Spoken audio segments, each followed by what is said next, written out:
संजय सिंह की मुश्किलें बढ़ती हुई नजर आ रही है। अगली खबर का रुख करते हैं नतीजों पर। संजय राउत का बड़ा बयान सामने आया है। बैलेट पेपर से चुनाव कराने की जरूरत है, एक बार बैलेट से चुनाव कराए जाए। संजय राउत ने यह बयान दिया है। वाज़ेह रहे कि कल आए नतीजों में 4 रियासतों के जो नतीजे सामने आए उसमें 3 में बीजेपी की सरकार बन गई है और 1 में कांग्रेस की सरकार बनी है तेलंगाना के अंदर। और अब संजय राउत ने इस पर बैलेट पेपर से चुनाव कराने का सुझाव दिया।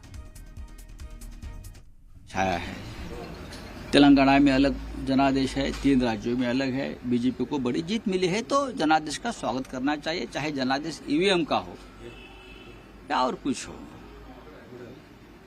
लेकिन हम लोग हमेशा कहते हैं, लोगों के मन में शंका होती है हमेशा, ये कैसा मुमकिन हो गया, खास करके मध्य प्रदेश में, छत्तीसगढ़ में। तो हम ये कहते हैं कि अगर ये लोगों के मन में शंका है तो एक बार शंका दूर कर दीजिए। एक चुनाव आप बैलेट पेपर पर लीजिए ना, एक चुनाव से, और लोगों के मन में जो शंका है दूर कर लीजिए। हम एक चुनाव की बात करते हैं, एक चुनाव बैलेट पेपर पर लीजिए, चाहे लोकसभा हो चाहे विधानसभा हो। फिर लोगों को बोलने का मौका नहीं रहेगा।